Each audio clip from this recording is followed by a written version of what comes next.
Okay. So in the previous lecture, we have gone to the different concepts. Thereafter, instrumentation part. Okay.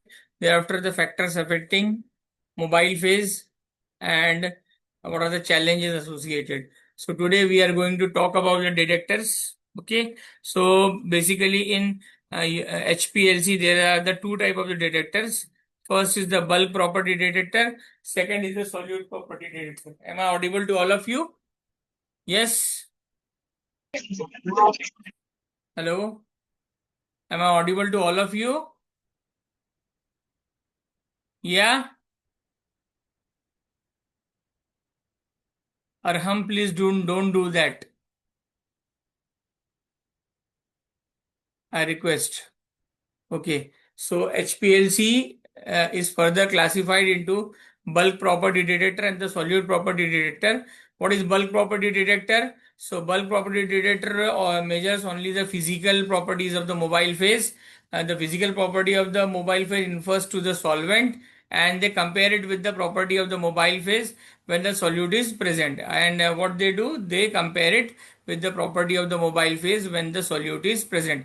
यानी जो bulk property detectors होते हैं, these are called as the physical property detectors. Okay, and they are the physical property detector of what? Mobile phase. Mobile phase contains the solvent, and both that they compare it with the property of the mobile phase when the solute is present. Okay, now these detector responds to differences in the bulk property between the pure mobile phase and the mobile phase with the analyte. Okay, and what is the speciality of this type of the detector? They are universal in nature and can detect many type of the solutes. Okay, I repeat, these detectors respond to what? The difference in the bulk physical property between what?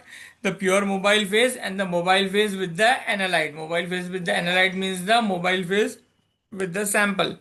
Okay, now the examples of the bulk property detectors. Okay, RID.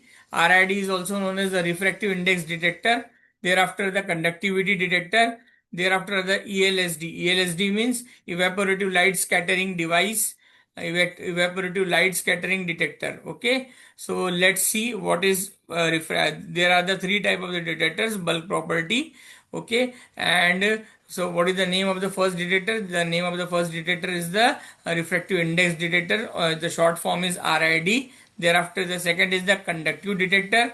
Third is the ELSD. ELSD infers for evaporative light scattering detector. Okay, and what are bulk property detectors? Basically, the bulk property detectors are the detectors which assess the physical property of the mobile phase solvent, and not only they do the assessment, but they compare it with the properties of the mobile phase and when the solute is present. Okay, and what they do, these detectors respond to the differences in the bulk physical property between of the pure mobile phase and the mobile phase with the sample. Okay, they are universal in nature and detect many type of the solvents. How many type of the bulk property detector we have to see here in HPLC? The first is the RID. RID, refractive index detector, conductive detector. ELSD. ELSD means the evaporative light scattering detector. Okay, so three type of detectors we have to study in HPLC. So refractive, three type of the bulk property detectors. Okay, so RID means the refractive index detector. Okay, and what it measures? It measures the difference in the refractive index. Okay, and the measure in the refractive index of between what? Between the mobile phase and the mobile phase containing the solute. Okay, and detection is highly non-specific in nature. Okay, and then can be used for many solutes, but it is less sensitive. This is the disadvantage. What is the disadvantage associated with the refractive index detector? They are less sensitive than the solute property detectors. They are less sensitive than the solute property detectors. I repeat, refractive index detectors, what they do, they measure the difference of the refractive index. The measure of the difference, refractive index of what?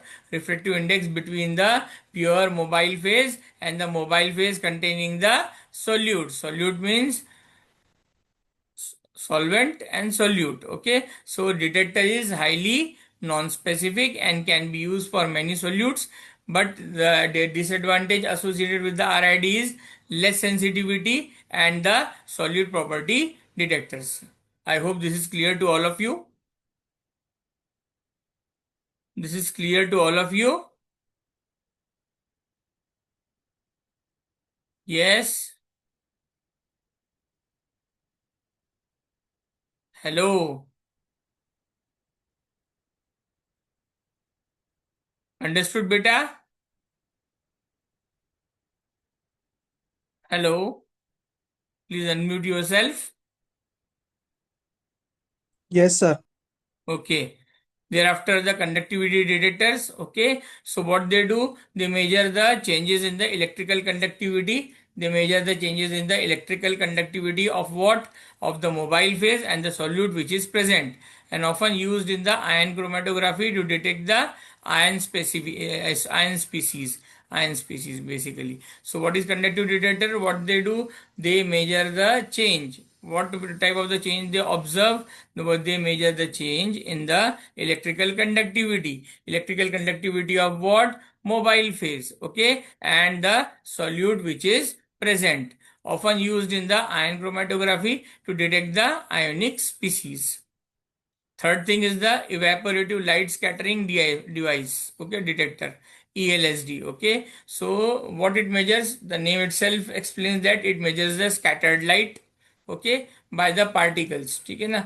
It measures the scattered light by the particles. Which particles? The particles which are formed when the mobile phase evaporates, okay, leaving behind non-volatile solutes, okay. So when the mobile phase evaporates, leaving behind the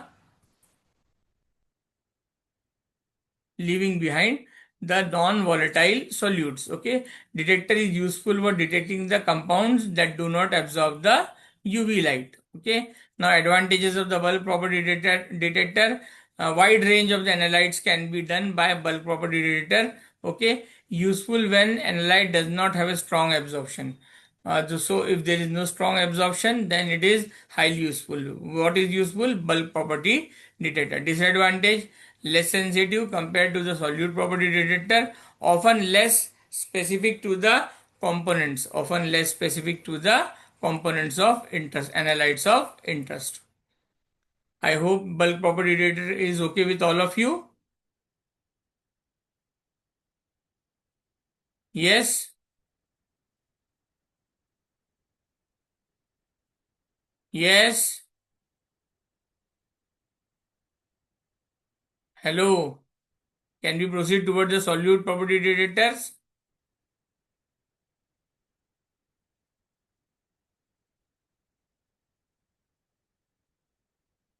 Hello, can we proceed towards the solute property detector?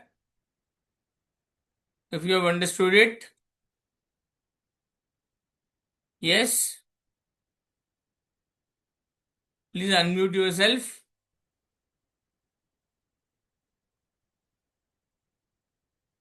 Yes, please unmute yourself. Hello, are you there or shall I stop the class?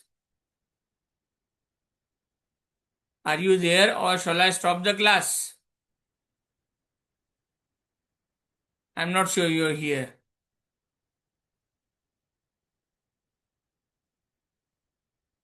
Hello,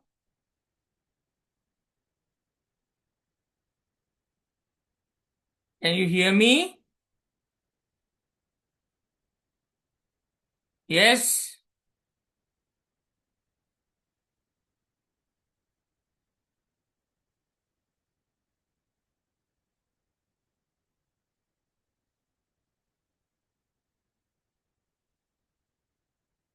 unmute yourself.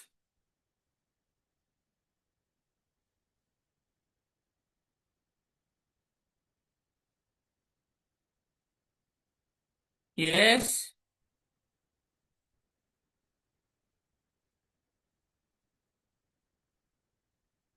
hello,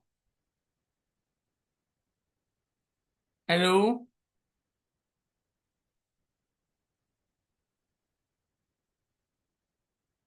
are you getting my voice?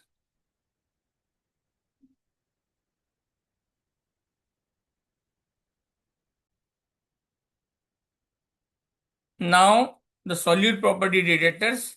Okay, so what the solute property detectors measures?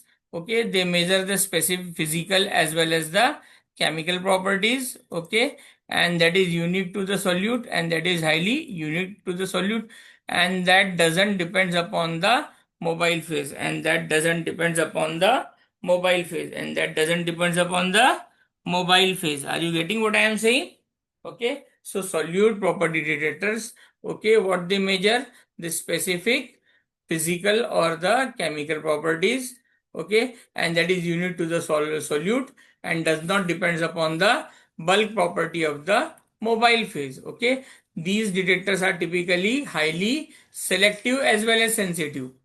Please keep in mind, the solute property detectors are selective as well as sensitive. The bulk property detectors were less sensitive, okay, making them more widely useful in HPLC. So HPLC में solute property detectors को ज़्यादा importance दिया जाता है. Okay, now the example of the solute property detector is the UV visible detector. Okay, so what it does, it measures the absorbance of what? UV or visible light. Okay, by what? By the solute. Okay, they are highly selective for the compounds and that absorb the light in this region, such as the aromatic compounds. Now the fluorescence detectors. Okay, it comes under the solute property detector. So what it measures? It measures the fluorescence. Okay, and from where this fluorescence comes, it is emitted. Okay, the fluorescence is emitted by what? By the solute. Okay, and when this happens, when it is excited by the light of what? Specific wavelength. Okay, what is the advantages of the fluorescence detector? They are highly sensitive as well as specific, but limited to the compound that have fluorescence. Please keep in mind. Okay, they are highly sensitive and specific, but one limitation is associated with them, that the compound that exhibit fluorescence can only be utilized for fluorescence detector. Thereafter, electrochemical detectors. Okay, so what they measure? They measure the current produced by the oxidation or the reduction of the solutes. Okay, they measure the what? They measure the current produced by oxidation and reduction of the solutes. Okay, this detector is used for compounds that undergo electrochemical reaction. Okay, now DAD detectors. Okay, DAD means diode array detectors. Okay, so these are the type of the UV visible detectors. Okay, what they collect? They collect the absorbance data. Okay, and from where this collect? They collect the absorbance data for the wide range of the wavelength. Okay, and simultaneously what they do? They provide more detailed spectral information about the solute. They provide more detailed spectral information about the solute. Okay, now we will see the advantages of the solute property detector. Now, before moving towards the solute property detector advantages, let's have a brief review. What is solute property detectors? Okay, so solute property detector, what they do? They measure the specific physical and the chemical properties. Okay, and they are highly unique to the solute, and they doesn't depends upon their bulky properties of the mobile phase. Okay, they are highly sensitive and selective in nature, making them highly useful in HPLC. Now, what are the examples of the solute property detector? First is the UV visible detector. So what is the function of the UV visible detector? So it measures the absorbance. What is the function of the UV visible detector? It measures the absorbance. Okay, absorbance of what? UV as well as the visible light. Okay, highly sensitive selective in nature, and what they absorb? They absorb the light in this region, and example is the aromatic compound. Okay, thereafter we will see one more, fluorescence detector. So basically what the fluorescence detector does, it measures the fluorescence, and that fluorescence is emitted by the solute. Okay, and this happens naturally no when the excitation of the light of a specific wavelength does. Okay, then what are the advantages associated with the fluorescence detector? They are highly sensitive, and but the one limitation is that the compounds which can exhibit the fluorescence can only be detected by fluorescence detector. Okay, electrochemical detector. Okay, so these are the detectors which produce the current. Okay, they measure the current produced by the what, oxidation and reduction of the molecules. Okay, and these detectors are used for the compounds that undergo electrochemical reaction. Now, diode array detectors, so a typical UV visible detector, okay, that collects absorbance data across a wide range of the wavelengths simultaneously and providing more detailed information about the solutes. Now, advantages of the solute property detector, so highly sensitive and selective in nature for certain analytes, okay, can detect the low concentration of the analytes, provide specific information about the solutes, UV absorbance spectra. Disadvantage is limited to the solutes that have specific detectable properties, UV absorption, fluorescence, electrochemical activity. May not be suitable for non-bonding or non-fluorescent compounds without derivatization. Now, what are the key differences?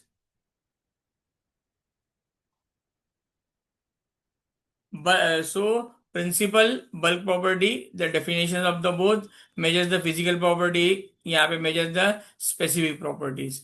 Less selective, high selective. Sensitivity generally lower sensitivity, solid property higher sensitivity. Example, RID, conductivity detector, evaporating light scanning detector. The solid property, UV visible fluorescence, electrochemical detector. Application can be used for non-UV absorbing material, bulk property, solute suitable for compounds with a specific detection property, UV absorption and thereafter fluorescence. Now DAD यानी कौन सा है? Diode array detector. Okay, so it is a typical type of the UV visible detector. Okay, used in the HPLC that allows the measurements of the certain compounds across the wide range of the wavelength, and this provides a UV visible detection, and this provides the UV visible detection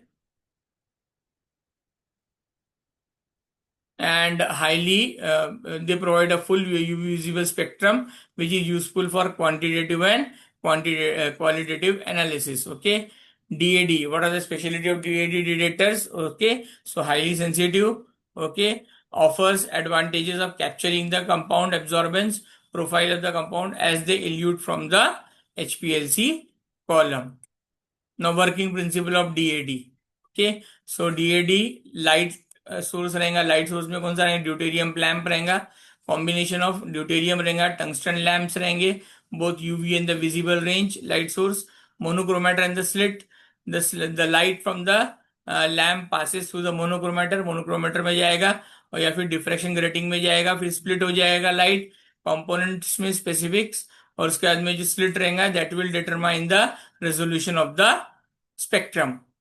Now sample flow cells, okay, so the light will pass through the flow cells where the sample in the mobile phase absorbs the light at specific wavelength.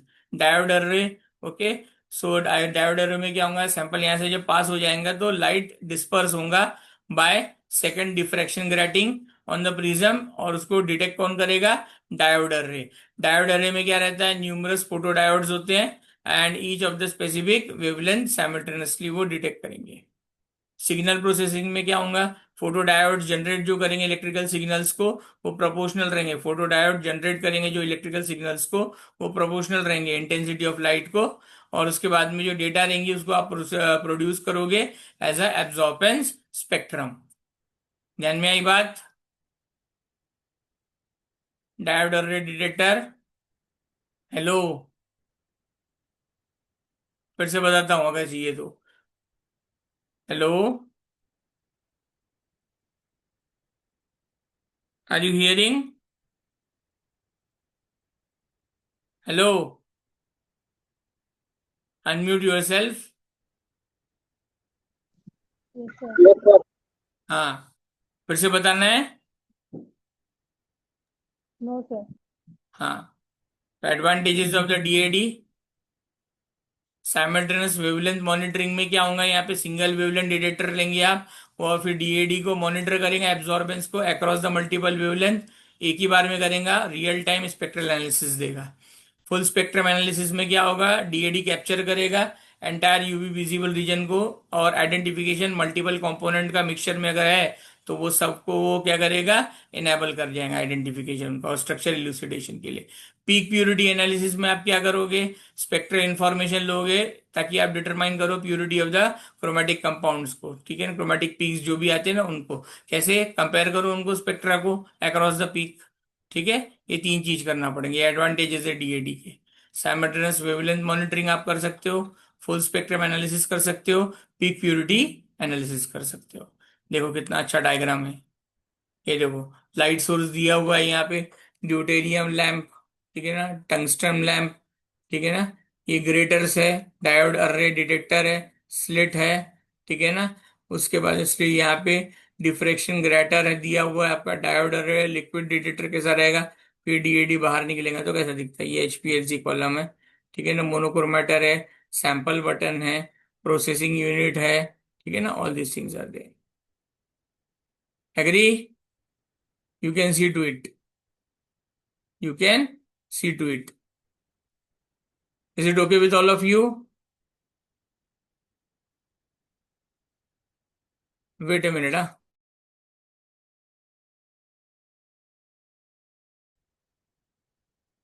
Thereafter,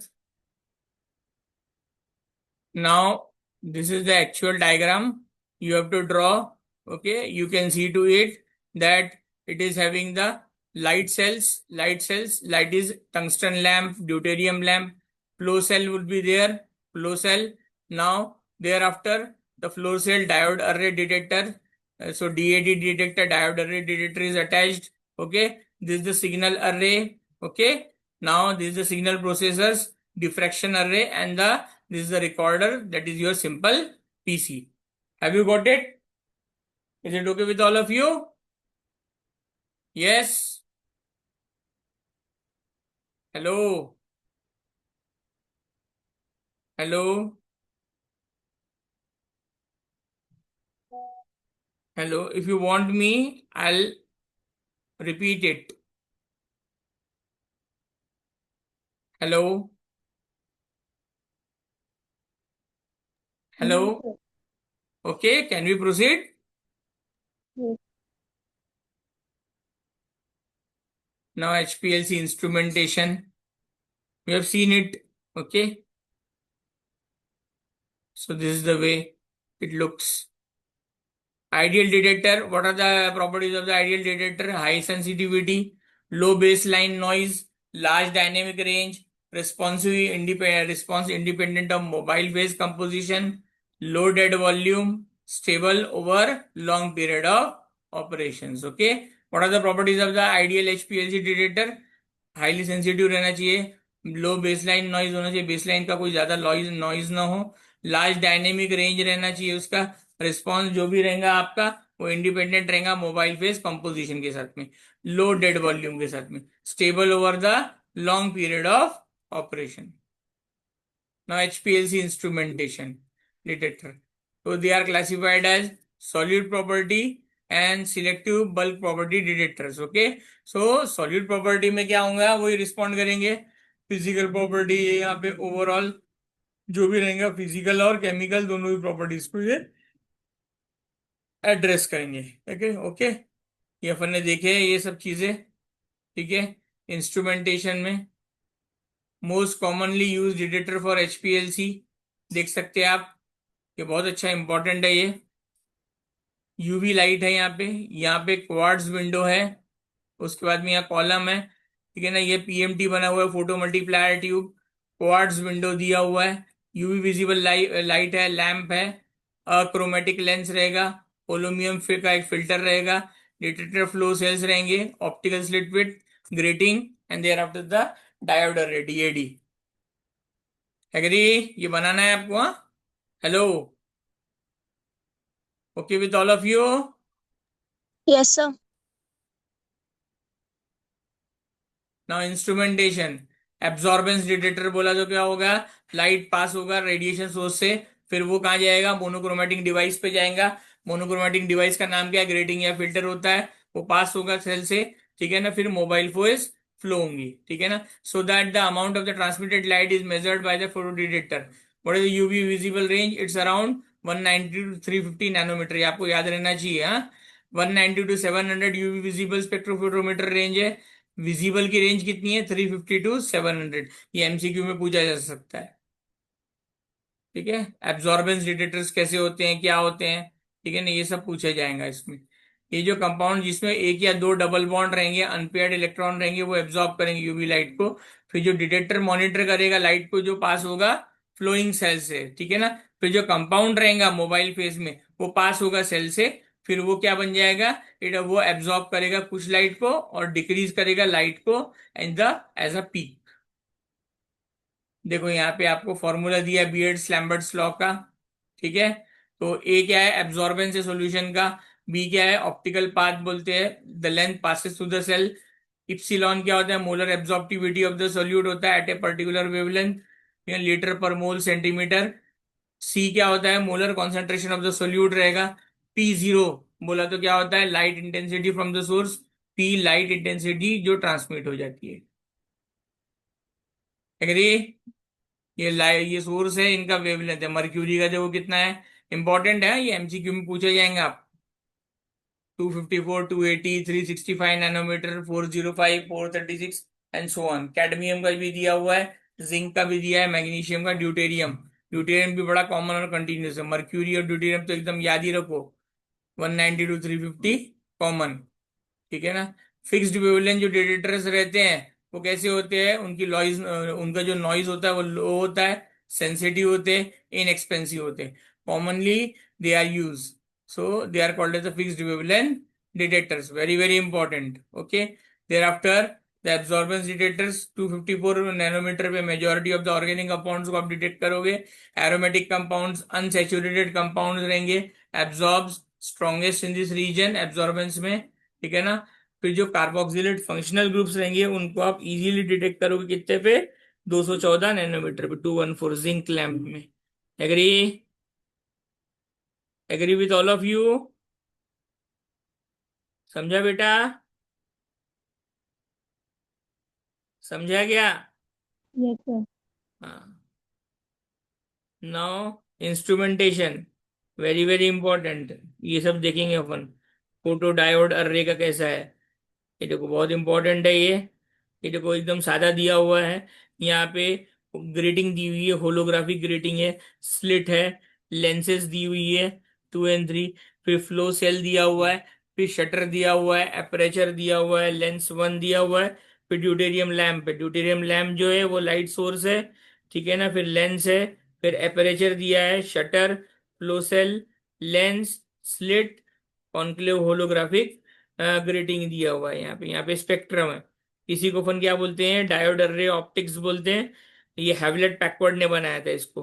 तो ये copyrighted material मैंने लिया था, इसलिए उसका नाम भी बराबर डाल दिया मैंने। एग्री? अरे समझा? Yes, hello? sir.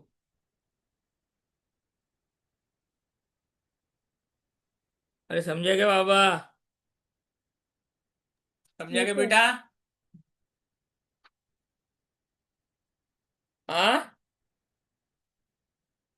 अंडरस्टूड बेटे? हेलो? Yes, sir. हम्म। यहाँ नहीं समझ रहा बेटा, पूछ लो। हाँ, डिटेक्टर में क्या करोगे? एब्जॉर्बेंस डिटेक्टर्स रहेंगे। एक प्रॉब्लम रहता है एब्जॉर्बेंस डिटेक्टर का, जो रिफ्रेक्टिव इंडेक्स रहेगा ना सॉल्यूशन का, वो पास हो जाएगा और वो अल्टर करेगा different in the R I of the analytes and the mobile phase. उसके वजह से क्या होगा? डायनेमिक लिक्विड लेंस बनेगा। क्या बनेगा? डायनेमिक लिक्विड लेंस, जो डिस्टॉर्ट करेगा लाइट बीम को जो पास होगा सेल से। ठीक है ना। उसको आपको मिनिमाइज कैसे करना पड़ेगा? वहां पे कोनिकल टेम्पर्ड सेल लगाना पड़ेगा। देखो ध्यान दो अच्छे से। एब्जॉर्बेंस डिटेक्टर में एक प्रॉब्लम है कि, जो प्रॉब्लम क्या है कि जो एब्जॉर्बेंस डिटेक्टर रहता है उसमें जो रिफ्लेक्टिव इंडेक्स रहेगा सॉल्यूशन का, वो पास होगा सेल से। फिर वो अल्टर करेगा, क्या अल्टर करेगा? Difference in the R I of the analytes and the mobile phase. उसके वजह से क्या होगा? डायनेमिक लिक्विड लेंस जो रहेगा वो डिस्टॉर्ट हो जाएगा। और वो डिस्टॉर्ट होने के बाद में जो लाइट बीम जो पास होंगी जो सेल्स है उसमें ये इसका इशू दिखेगा आपको, ठीक है ना। इसको अगर कम करना है तो आपको क्या करना पड़ेगा, कोनिकल टेम्पर्ड सेल को यूज करना पड़ेगा। देखो यहाँ पे दिख रहा है, एपरेचर दिया हुआ है, यूवी लाइट दिया हुआ है, ये सॉल्वेंट का पाथ है, ये सेल है, फोटोडायोड सेल है, ठीक है। अब यहाँ पे आपने क्या किया, यूवी लिया, यूवी लाइट के बाद में यहाँ पे कोनिकल आपने क्या किया, टेम्पर्ड, टेम्पर्ड यानी टूटा हुआ कोनिकल टेम्पर्ड सेल बनाया बीच में से, ठीक है ना। अब इसको लाइट को इजीली पास हो गया है ऐसे पीडीए डिटेक्टर से, सेल टैपर है यहाँ पे, ये सॉल्वेंट पाथ है। एग्री? अरे अच्छे से सुने नहीं कि नहीं सुने आपने, प्रॉब्लम क्या है, एब्जॉर्प्शन डिटेक्टर में रिफ्रैक्टिव इंडेक्स जो सॉल्यूशन का रहेगा, जो पास होगा सेल से, वो अल्टर हो सकता है। किसके लिए, डिफरेंट रिफ्रैक्टिव इंडेक्स ऑफ एनालाइट्स के लिए और मोबाइल फेस के लिए। उसके वजह से क्या होगा, डायनेमिक लिक्विड लेंस बनेगा जो डिस्टॉर्ट करेगा लिक्विड बीम को पासिंग थ्रू द सेल। उसको अगर आपको मिनिमाइज करना है तो कोनिकल टेम्पर्ड सेल बनाना पड़ेगा। देखो कोनिकल टेम्पर्ड सेल बना दिया मैंने। एग्री? ये प्रॉब्लम किसके साथ है, एब्जॉर्प्शन डिटेक्टर के साथ। एग्री? समझा? Yes, sir. फ्लोरेसेंस डिटेक्टर, ठीक है ना, वही होगा, इंस्टेंट इमिशन होगा रेडिएशन का मॉलिक्यूल के साथ में, ठीक है ना। उसके बाद में क्या होगा, एक्साइटेड स्टेट आएंगी, इलेक्ट्रॉनिक की स्टेट बनेगी, फिर एब्सॉर्प्शन होगा रेडिएशन का, एक्साइटेशन और इमिटेशन होगा। एक्साइटेशन में क्या होगा, एब्जॉर्प्शन होगा फोटॉन्स का, ठीक है ना। उसकी वजह से सॉलिड मॉलिक्यूल्स मूव करेंगे टू एक्साइटेड इलेक्ट्रॉनिक स्टेट। जो एक्साइटेड मॉलिक्यूल रहेंगे वो लूज करेंगे energy through the emission of the photons, fluorescence के थ्रू। वही चीज जो अपन ने पढ़े है ना वो, ठीक है ना। अब इसमें क्या होता है एग्जैक्टली exactly, ठीक है ना। तो जो एक्साइटेड जो मॉलिक्यूल्स रहते हैं ना, वो लूज करते हैं एनर्जी को through emission of the photon fluorescence के थ्रू। फिर जो कंपाउंड्स रहेंगे, the compounds with the delocalised pi electrons जो रहेंगे, वो इजीली प्लेस करेंगे लो एक्साइटेड सिंगल स्टेट पे, और वो क्या हो जाएंगे, फ्लोरेसेंट हो जाएंगे। ध्यान दो, द कंपाउंड्स जो डीलोकलाइज जिसमें पाई इलेक्ट्रॉन्स है, वो इजीली प्लेस होंगे low lying excited single state पे, और वो फिर क्या हो जाएंगे, फ्लोरेसेंट हो जाएंगे। इलेक्ट्रॉन डोनेटिंग ग्रुप जो रिंग में रहेंगे वो कौन से, अमीनो है, ओ एच है, फ्लोरीन है, O C H three, N H C H three by two, ये एनहांस करेंगे फ्लोरेसेंस को। इलेक्ट्रॉन जो विड्रॉइंग ग्रुप से chlorine, bromine, iodine, NO two, C O H, decrease करेंगे, क्वेंचिंग करेंगे फ्लोरेसेंस की। एग्री? अरे समझा? समझा क्या बेटा? Yes, sir. अब ये इंस्ट्रूमेंटेशन फ्लोरेसेंस डिटेक्टर, ठीक है। तो ये फ्लोरेसेंस डिटेक्टर में आपके दिया हुआ है, ठीक है। ये लाइट सोर्स है, एक्साइटेशन हो रहा है, वेरिएबल एक्साइटेशन, एमिशन हो रहा है यहाँ पे, फ्लो सेल है, एमिशन है, पीएमटी लगा हुआ है, फोटो मल्टीप्लायर। ये लाइट सोर्स है। लाइट सोर्स कौन सा है, जेनॉन, ड्यूटेरियम, रेडियम सोर्स है। फिल्टर लगा हुआ है, फ्लो सेल है, स्लिट विथ है, फिल्टर है, ठीक है ना। This type of the excitation is there इसमें भाई, फ्लोरेसेंस डिटेक्टर में।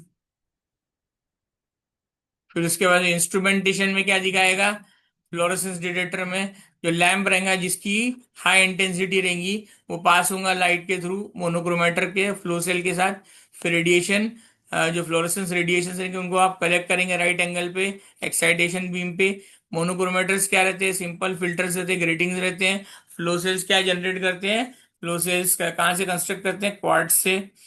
फिर जो मॉलिक्यूल्स जो रहेंगे जो स्ट्रांगली कॉन्जुगेट कर पाएंगे, ठीक है ना, और जिनका री स्ट्रक्चर रहेगा, वही क्या दिखाएंगे, फ्लोरेसेंस दिखाएंगे, ठीक है ना। एग्जाम्पल क्या है, एरोमेटिक और पॉली एरोमेटिक कंपाउंड, एफ्लाटॉक्सिन्स बोलते हैं जिनको। Thereafter fluorescence detector drawbacks क्या क्या है, उसके लिमिटेशंस क्या है, कि जो फ्लोरेसेंस सिग्नल से ये डिपेंड होते हैं किसके ऊपर, हमें मोबाइल फेज पीएच पे, ठीक है ना, टेम्परेचर पे, कॉन्सेंट्रेशन पे और क्वेंचिंग इफेक्ट पे। फ्लोरेसेंस में क्या होगा, वो एप्लीकेबल नैरो पीएच रेंज में ही होगा, और अगर चाहिए आगे बढ़ाना है तो फिर बफर सोल्यूशन ऐड करो। डिक्रीज करना है टेम्परेचर को, मिनिमाइज करो वाइब्रेशनल रिलैक्सेशन प्रोसेस को। फिर इसके बाद में कंप्लीट करो फ्लोरेसेंस को। उसके बाद में क्या, उसके वजह से क्या हो जाएगा, इंक्रीज हो जाएगा फ्लोरेसेंस आउटपुट। फ्लोरेसेंस डिटेक्टर के ड्रॉबैक्स क्या है, कॉन्सेंट्रेशन लो, एनालाइट इफेक्ट का। इसका मतलब क्या करोगे, एमिटेड जो भी फ्लोरेसेंस रहेंगे उनको रीएब्जॉर्ब करो। कौन करेगा, adjacent unexcited, adjacent unexcited analyte molecules, self absorptions. फिर इसके बाद में जो प्रोसेस रहेंगी ये ग्रेटर रहेगी as the concentration of the analyte increase. ठीक है ना, उसकी वजह से क्या होगा, calibration plot of the fluorescent intensity versus analyte concentration बनेगा। क्वेंचिंग एजेंट्स में क्या करेगा, इंटरैक्ट करेगा एक्साइटेड मॉलिक्यूल के साथ में, इनेबल करेगा, रिलैक्स करेगा without emission of the radiations. Oxygen क्या रहेगा, कॉमन क्वेंचिंग एजेंट करके आप यूज करेंगे। समझ में आ रहा है ना बेटा? Are you getting what I am saying? Yes, sir. अब इलेक्ट्रोकेमिकल डिटेक्टर्स में क्या करेंगे, वो इलेक्ट्रिकल पोटेंशियल लगाएंगे, मेजरमेंट करेंगे करंट का, वोल्टामेट्री, एम्पेरोमेट्री, कोलोमेट्री। समझा?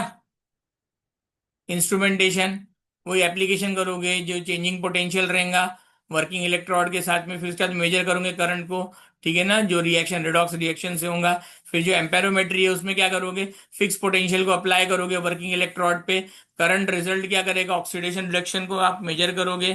फिर इसके बाद में वर्किंग जो इलेक्ट्रॉड्स रहेंगे एम्पेरोमेट्री पे वो स्मॉल रहेंगे, so less than 10% of the analyte is going to be oxidise और रिड्यूस्ड। पोलोमेट्री में क्या रहेगा, सिंपल एम्पेरोमेट्री एनालिसिस है। ठीक है ना, except the analysis response is close to 100%। Instrumentation में वही इलेक्ट्रोकेमिकल है, तो वही nature of the electrode, electrolyte used और पीएच, यही डिपेंड करेगा इस पे। ये देखो वर्किंग रेंज है, यहाँ दिखा रहा है, ये ऑक्सीडेशन है नीचे वाला, ये रिडक्शन है। ठीक है ना, E positive, electro positive, electronegative, working range है उनकी। ये सिग्मोइडल कर्व बना है। एग्री? कार्टेशियन सिस्टम में सिग्मोइडल तो नहीं बोलेंगे, लॉगरिथमिक कर्व बोल सकते हैं। Agree? Yes, sir. No, detectors में इलेक्ट्रिक इलेक्ट्रोकेमिकल डिटेक्टर में क्या करना पड़ेगा, आपको चूज करना पड़ेगा करंट पोटेंशियल को। ठीक है ना, एनालाइट के साथ में जो वैरी करेगा पोटेंशियल के साथ में, मेजर करेगा करंट को एम्पेरोमेट्रिक इंस्ट्रूमेंट के साथ में, और मेजर करेंगे इंडिविजुअल करंट्स को over the wide range of potentials. Plot I, ठीक है ना, आई वर्सेस ईज, ठीक है ना, in potential versus E, current versus potential, hydrodynamic voltammogram use करना पड़ेगा यहाँ। ठीक है ना, एम्पेरोमेट्री ज्यादा पॉपुलर है कोलोरीमेट्री से, क्यों?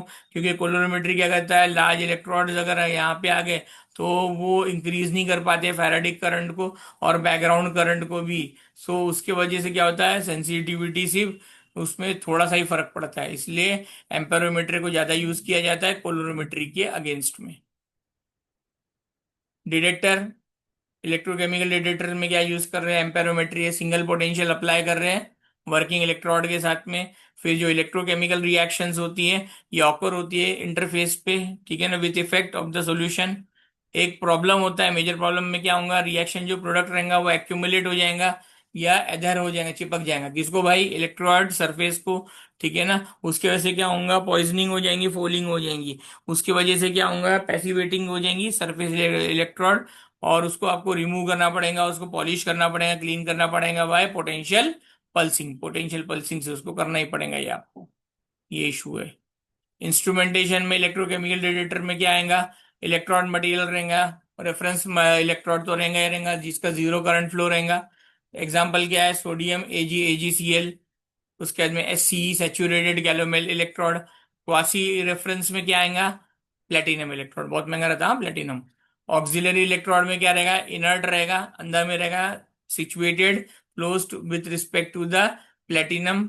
ठीक है ना, ग्लासी कार्बन या फिर स्टेनलेस स्टील।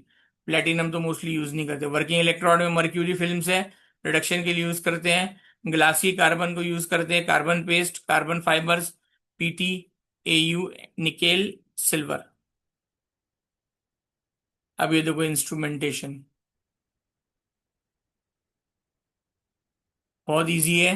दो टाइप के इलेक्ट्रोड दिख रहे हैं यहाँ पे, वर्किंग इलेक्ट्रोड है, ऑक्सिलरी इलेक्ट्रोड है। क्विक रिलीज मैकेनिज्म में लॉक इन की ओ रिंग बनेगा, रेफरेंस इलेक्ट्रोड पे जाएगा, रेफरेंस इलेक्ट्रोड रिटेन करेगा इसको, और यहाँ पे आउटलेट से बाहर जाएंगे। Agree? Okay. Yes, sir. Detectors very very important. Electrochemical detector cell thin layer रहना चाहिए, पैरेलल सीरीज में लगाना चाहिए और वॉल जेट लगा रहना चाहिए इसके अंदर में। ये देखो ये स्पेसर है इसके बीच में, ठीक है ना, इनलेट है, ठीक है, प्रॉपर आउटलेट दिया हुआ है, ये बीच में ऑक्सिलरी इलेक्ट्रोड लगा हुआ है, नीचे वाला वर्किंग इलेक्ट्रोड है, ठीक है ना। ये जो बी है, बी को बोलते हैं wall jet amperometric flow cell बोलते हैं, ए को बोलते हैं थिन लेयर फ्लो सेल बोलते हैं, ठीक है, ध्यान रखना। सेकंड वाले को क्या बोलते हैं, वॉल जेट एम्पेरोमेट्री बोलते हैं। आउटलेट होता है ये, रेफरेंस इलेक्ट्रोड होता है, यहाँ पे इनलेट होता है, ठीक है ना, आउटलेट फॉर ऑक्सिलरी इलेक्ट्रोड, और ये वर्किंग इलेक्ट्रोड से, ठीक है। दो टाइप के फ्लो सेल्स बताए गए हैं। पहला नाम क्या है, फिल्टर थिन लेयर बोलते हैं, सेकंड वाले को बोलते हैं wall jet amperometric flow cells. Instrumentation में क्या बोलेंगे, इलेक्ट्रोकेमिकल डिटेक्टर्स है, तो डिटेक्शन करेंगे फिनॉल्स का, अमीन्स का, न्यूरोट्रांसमीटर जितने भी रहेंगे, ड्रग लाइक पेनिसिलिन, फिर विटामिन, एस्कॉर्बिक एसिड है, ठीक है ना, एक्सटेंसिव कैसी है ये, सेंसिटिव टेक्निक है। उसके बाद में are I detector, universal detector से पढ़े अपन ने, ठीक है ना, compare are I of the pure mobile phase with the presence of the analyte. देख लो ये आपको डायग्राम बनाना है, ठीक है, ध्यान रखो। Okay, sample, inlet, outlet, mirror यहाँ लगा हुआ है, रिफ्लेक्शन, रिफ्रैक्शन, मास्किंग होंगी, ठीक है ना, लेंस पे से जाएगा, डिटेक्टर पे जाएंगे, एम्पलीफायर जाएगा, रिकॉर्ड होगा। एग्री? इजी है बेटा, अभी तो बहुत इजी यस लगा, सर। पर ये है बहुत हार्ड, है बहुत लंबा है, बहुत लिखना पड़ता है इसमें बेटा। रिफ्रैक्टिव इंडेक्स डिटेक्टर्स होते हैं, तो इसमें क्या करोगे आप, मेजर करोगे क्या, बीम डिफ्लेक्शन को, ठीक है ना, किसके, मोनोक्रोमेटिक लाइट के। कब, जब वो पास होगा डबल प्रिज्म से, ठीक है ना। और वो कैसे क्रिएट होता है, by separating a rectangular cell into two components with the diagonal glass divider. अब जो कॉलम एफ्लुएंट रहेगा वो पास होगा एक कंपार्टमेंट से, प्योर मोबाइल फेस और जो रहेंगी या फिल्स रहेंगी वो दूसरे कंपार्टमेंट से जाएंगी। आर आई डिटेक्टर्स में क्या होते हैं, लाइट बीम जो रहेगा, जो फॉर्म होंगी उसको आप कॉल्यूमेट करोगे सोर्स से, ठीक है ना, फिर प्रिज्म्स को बीम स्प्लिटर में, ठीक है ना, और उसको डायरेक्ट करूंगा लाइट को ट्विन लाइट फोटो मल्टीप्लायर्स में, ठीक है ना। अगर कोई एनालाइट है ही नहीं तो सिंगल वहां पे आपको जो दिखाएगा वो जीरो दिखाएगा। फिर जो एनालाइट रहेगा वो पास होगा, अगर है प्रेजेंट एनालाइट तो एनालाइट पास होगा रिफ्रेक्टिव इंडेक्स से सैंपल के, अल्टर करेगा रिफ्रेक्टिव इंडेक्स को बीम के, फिर चेंज लाएगा एंगल पे at which the beam strikes the beam splitter, relative amount जो लाइट का रहेगा वो फॉल होगा मल्टीप्लायर चेंज पे। Agree? Can we proceed? Yes बेटे। Yes, sir. फिर आर आई डिटेक्टर्स है, ठीक है ना, स्लो रिस्पॉन्स होता है मोस्ट सॉल्यूट्स के लिए। मैग्नीट्यूड और डायरेक्शन जो रहता है वो किसके ऊपर डिपेंड रहता है, difference of the R I detector के मोबाइल फेस पे, एनालाइट पे, ठीक है ना। सेंसिटिविटी मैक्सिमम कब रहती है, जब डिफरेंस ग्रेटेस्ट होता है। सेंसिटिविटी बेस्ट कब होती है, जब मॉडरेट यूनिवर्सल होगा, not trace level detection. Example क्या है इसके, ये ध्यान रखना, टेट्राहाइड्रोफ्यूरॉन मोबाइल फेस कितनी है 1.408, हेक्सेन आर आई कितना है 1.375, लार्ज निगेटिव पिक बनेगा। नो नेम, नोनियन, नोनेन बोलते हैं 1.408, no peak. Decane 1.412, small positive peak. ये चारों याद रखना, टेट्राहाइड्रोफ्यूरॉन का, हेक्सेन का, नोनेन का, डेकेन का। Detector, liquid chromatography, mass spectrometry में more definition, identification, wide range of analytes को आप स्टडी करोगे, सेंसिटिविटी इनकी काफी अच्छी। इंस्ट्रूमेंटेशन प्रॉब्लम, एलसीएमएस कॉम्बिनेशन में क्या है, एलसीएमएस यानी का लिक्विड क्रोमेटोग्राफी, मास स्पेक्ट्रोमेट्री में क्या होता है, एचपीएससी का जो मोबाइल फेज रहता है वो लिक्विड विथ वाटर होता है या ऑर्गेनिक्स होता है, ठीक है ना। एमएस का क्या रहेगा 1.10⁻⁻⁶ टॉर, टॉर यूनिट होती है, ठीक है ना। फिर इसके बाद में जो एनालाइट्स होते हैं सेपरेट करते हैं आप उसको एचपीएलसी से, वो कैसे रहना चाहिए, थर्मोस्टेबल होना चाहिए और नॉन वॉलेटाइल होना चाहिए, जैसे जीसी में यूज करते हैं। सो आयोनाइज इजीली बाय ईआई और सीआई टेक्निक्स। डिटेक्टर्स, एलसीएमएस डिटेक्टर किया तो उसमें कोई रिडक्शन नहीं दिखेगा आपको क्रोमेटोग्राफिक परफॉर्मेंस में, कोई केमिकल मॉडिफिकेशन नहीं होगा, हायर सैंपल ट्रांसफर है, रिलायबल है और रिप्रोड्यूसेबल है, एडवांटेजेस है उसके। देख लो एलसीएमएस इंटरफेस को भी देख लो अच्छे से, लिक्विड सैंपल लिया, निडल लिया, सिलेंड्रिकल इलेक्ट्रोड लिया, ड्राइंग गैस लिया, कैपिलरी लिया। ये एग्जाम में आने वाला है सेकंड सेशनल में। उसके बाद में ये सब पूरे डायग्राम चाहिए मेरे को, इलेक्ट्रोस्टैटिक लेंसेज। ठीक है ना, एक एक चेक करूंगा। फर्स्ट पंपिंग स्टेज, ठीक है ना, फिर इसका जो quadrupole mass spectrophotometer analyser, second pumping stage, very very important. Liquid sample है, नीडल से इंजेक्ट किया है, सिलेंड्रिकल इलेक्ट्रोड है, ठीक है ना, ड्राइंग ग्लास है, कैपिलरी लगा हुआ है, स्कीमर है, लेंस है, फर्स्ट पंपिंग स्टेशन है, क्वाड्रापोल मास स्पेक्ट्रोफोटोमीटर है, मास स्पेक्ट्रोमीटर है, ये एनालाइजिंग चेम्बर है, सेकंड पंपिंग स्टेज पे जा रहा है ये। कहाँ से लिया था? अमेरिकन केमिकल सोसाइटी के एलसीएमएस इंटरफेस से लिया था। इलेक्ट्रॉन स्प्रे में क्या करते हो? जो एनालाइट रहता है इंटरेस्ट का, उसको डिसॉल्व करोगे, ठीक है ना, और पास करोगे कैपिलरी के through stainless steel atmospheric pressure पे, और हायर वोल्टेज मेंटेन करोगे। वोल्टेज कितना मेंटेन करोगे? 3 to 4 kV। फिर इसके अंदर लाइट स्ट्रीम क्या हो जाएगा? ब्रेकअप हो जाएगा, फॉर्मेशन हो जाएगा हाई चार्ज ड्रॉपलेट्स का। फिर इसके बाद में उनको डिसॉल्वेट करोगे, वो पास करोगे एटमॉस्फेरिक प्रेशर रीजन से, ठीक है ना।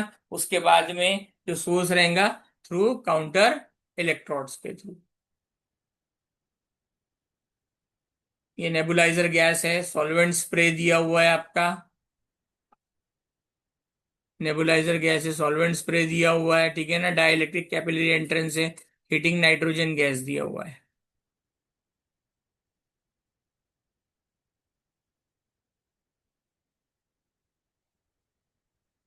फिर इसके बाद में ये वेपोरेशन होगा इनका, ठीक है ना। फिर ये एनालाइट इजेक्ट हो जाएंगे। In description of the ions from the solution दिया हुआ है। ये कौन किया यार? ये फालतू के काम क्यों कर रहे हो यार?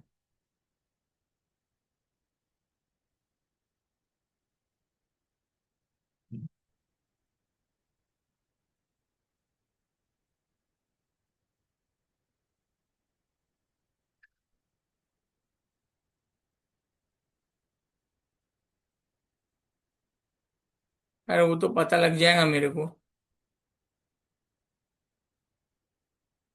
चलो ठीक है, कोई बात नहीं। अभी तो कुछ नहीं बोलूंगा, जब उसको भी असाइनमेंट मिलेगा ना, तो फिर वो सब बराबर बोलूंगा मैं। ये ऐसा था नहीं, ये आया क्यों अभी?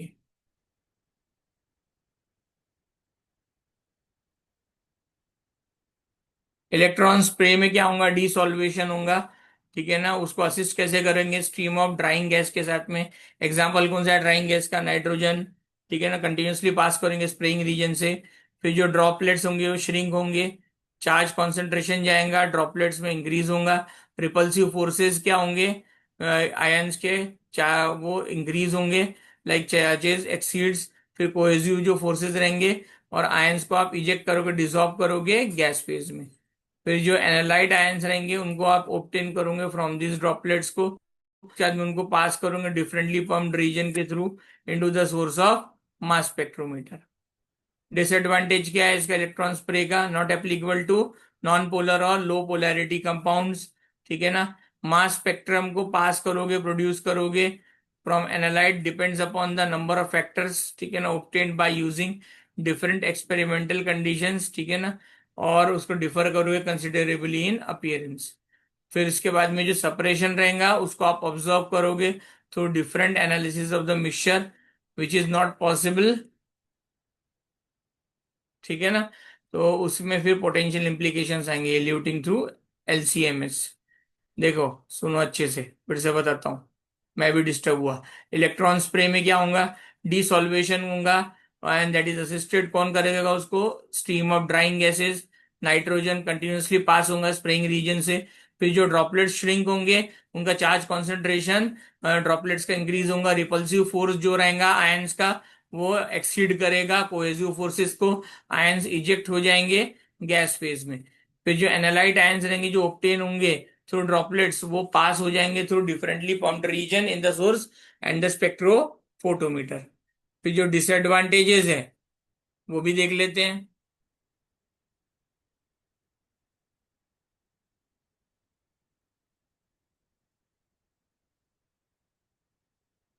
ये डिसएडवांटेज देखते हैं। इलेक्ट्रॉन स्प्रे ये एप्लीकेबल होगा नॉन पोलर और लो पोलैरिटी कंपाउंड के साथ में। जो मास स्पेक्ट्रम रहेगा वो पास होगा थ्रू एनालाइट, वो किसके ऊपर डिपेंड रहेगा, बहुत सारे फैक्टर्स के ऊपर। हम experimental considerably in the appearance separation की वजह से क्या होगा, सेपरेशन यहाँ पे ऑब्जर्व होगा, डायरेक्ट एनालिसिस होगा मिक्सचर का, which is not at all possible. ठीक है, are you getting what I am saying? So all these things are there,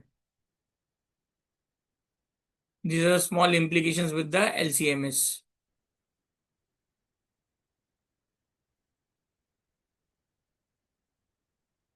अब इलेक्ट्रॉन स्प्रे, इलेक्ट्रॉन स्प्रे का डिसएडवांटेज क्या है? इलेक्ट्रॉन स्प्रे में आप सॉफ्ट आयोनाइजेशन करोगे, फिर उसके बाद में इंटैक्ट करोगे मॉलिक्यूलर स्पीसीज को आयोनाइजेशन के साथ में, विच is not available. Electron spaces जो भी रहेगा वो कैपेबल होते हैं for structural information from cone voltage fragmentation. ठीक है ना, स्पेक्ट्राज आर ऑलवेज इजीली इंटरप्रेट कर सकते हैं आप उनको। ठीक है ना, बेस्ट सॉल्यूशन मास स्पेक्ट्रोमीटर कैपेबल करने के लिए, एमएस एमएस के लिए क्या है कि उनको फाइनेंशियल इम्प्लीकेशंस मिला, फाइनेंशियल इम्प्लीकेशन बहुत महंगे रहते हैं ये सैंपल्स, इसलिए बोल रहे हैं।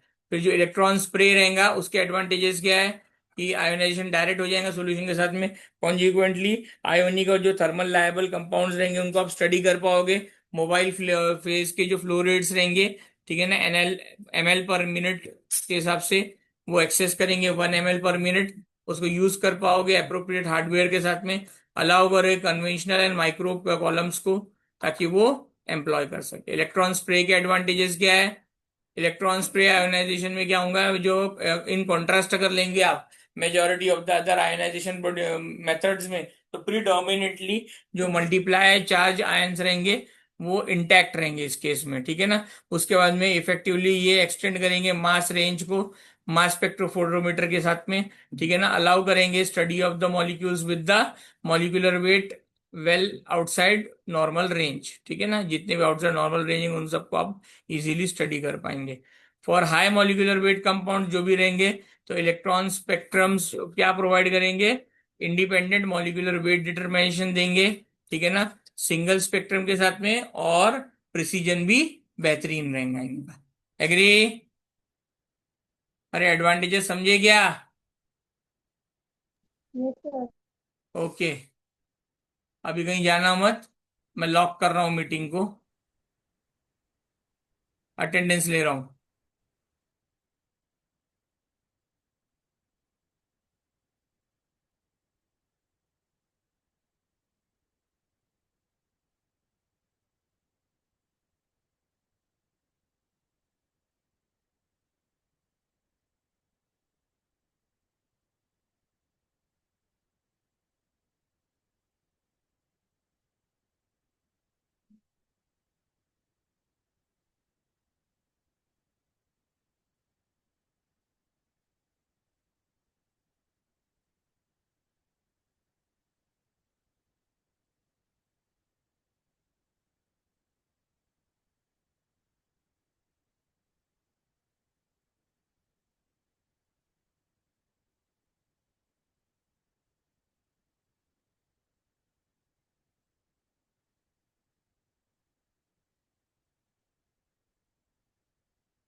Answer, there is a mistake in 23 ph 53. It is 22 ph 33, sir. थोड़ा सा वेट कर लीजिए, थोड़ा सा वेट कर लीजिए। Sure, sir.